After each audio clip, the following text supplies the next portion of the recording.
You know what sucks, Gabe?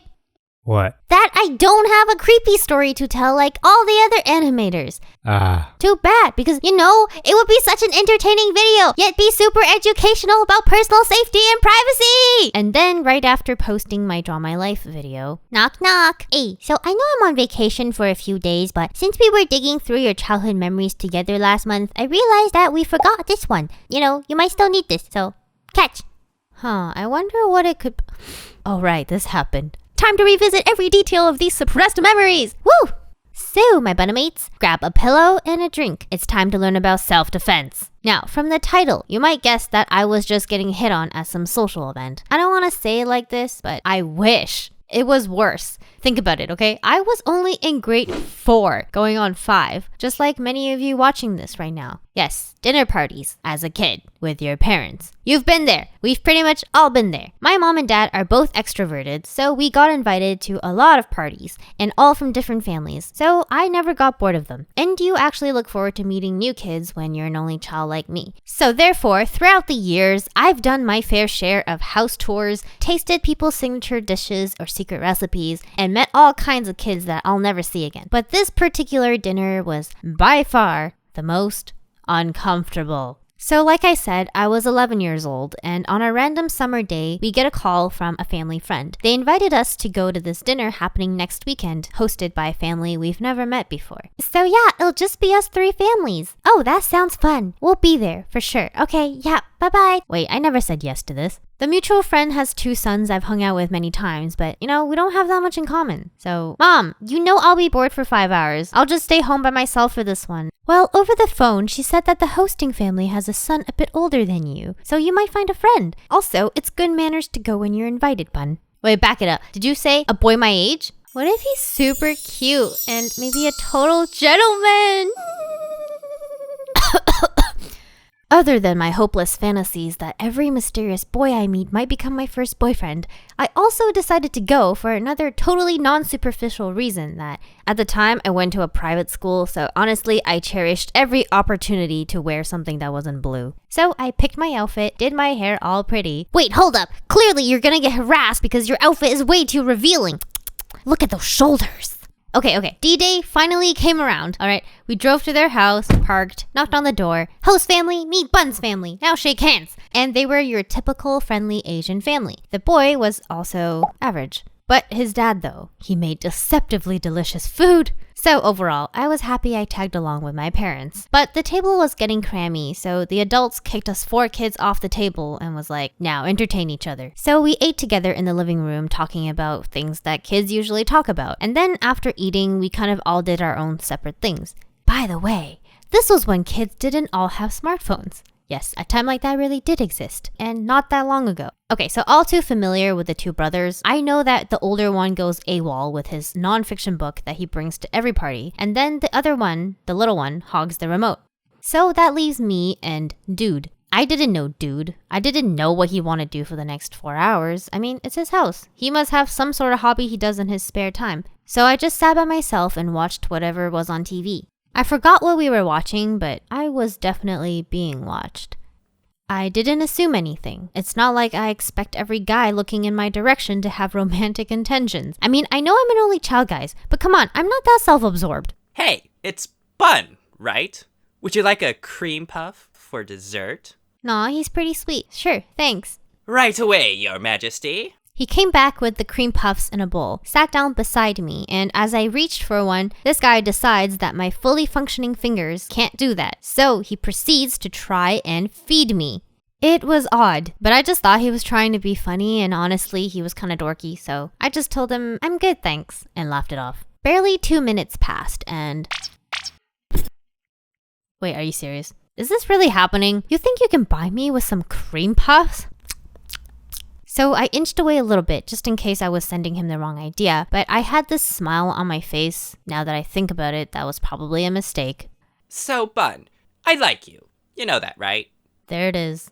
Oh, why do you like me? We just met.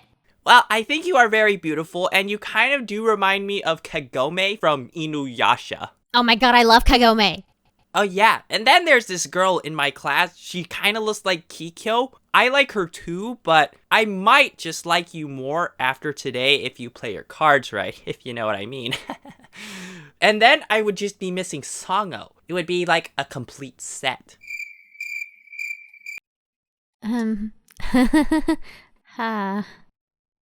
I tried. I tried to be polite towards his hobby, even if it's something like collecting anime waifus in real life. Because I know that I am not one to judge other people for their crushes on fictional characters. So, I laughed nervously and moved my way to the other end of the couch. He probably thought I was just playing hard to get, so he followed me and sat even closer this time. Still pretty harmless, so I was willing to just be at least civil to each other for the next 4 hours. I politely looked away from him and tried to watch TV. I said civil, right? But then this time, instead of my hand, he reaches for my hair. He plays with my hair. And I didn't say a thing, but I was thinking, I wonder if I can spend 4 hours in the washroom. Hey, give that back! I was right. You do look like Kagome. I launched myself to the other couch. And while I was flustered and preoccupied tying my hair, he hops over beside me and puts his arm around me as if it was all going according to his plan. All right, that's it. Could you not? Dude slides his whole forearm down inside my sleeve. His hand a little too close to my sunduboob. At this point, my tofu senses were screaming like, let's cut this! My tofu senses were not exaggerating because on top of this physical assault, he was trying to look down my shirt the entire time while it was stretched. Do you think this could get any worse? Yes! Say it with me! Yes! I couldn't even get away. I was stuck to him, or he was stuck to me. So I hit him twice. He liked it. He's so abnormal. So, would you like some more of my cream puffs? Yes! Just get away from me! So he slides his arm out of my sleeve. What a weird sentence. And I just sat there like an idiot, still processing. What just happened? And I overhear something interesting from the kitchen that snaps me back into reality. The woman wants more ice cream puffs. Hey, speak properly to our guests. Oh, that's alright. Your son sure has a quirky charm about him. Ha, no, he's a real dweeb. He says there's this girl in his class that he likes, but then she keeps rejecting him every single time and says he's too weird for her. Does she now? And then dude talked about how I'm so pretty in front of all the adults, and then the adults joked about how straightforward and shameless he was. So while they were all laughing together, I used the chance to grab a couch pillow to use as a shield. Also as a weapon. So after that, suffocate him! No, I just pushed him away every time he tried to come near me. And then I also looked him straight in the eyes and said, no. Don't touch me. No awkwardness anymore. I was 100% sure it was anger that I felt. It was so obvious that he was one of those creeps that put pretty girls on a pedestal and then would be honored to get stepped on by them because at least he was getting their attention that way. And as we drove home that night, oh, my clueless parents. They turned around and teased me. Oh, it sure seems like someone's got a little crush on you. Don't even. Now, a serious question for you. Was this one of those situations where... So, Bun, I like you.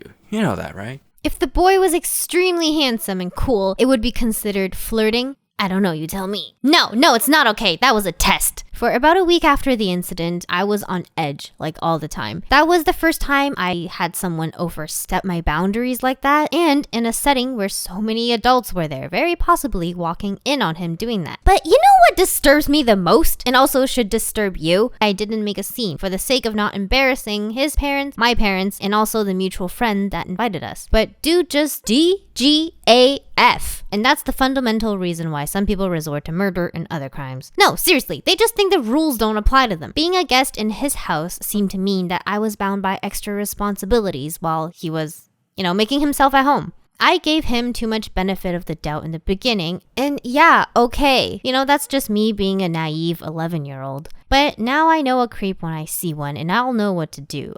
Oh, and if you're wondering why the other boy didn't come to my rescue, he was reading. I'm not even exaggerating one bit. And the little one, let's just say he thought it was just a teenager thing. Unfortunately, I did end up seeing dude again about a year later. But this time, I wore my glasses and put zero effort into my looks. And he showed no interest in me for a whole 5 hours. I'd like to believe that he grew up and just learned how to behave. But, yeah. I don't know. I ran out of things to say.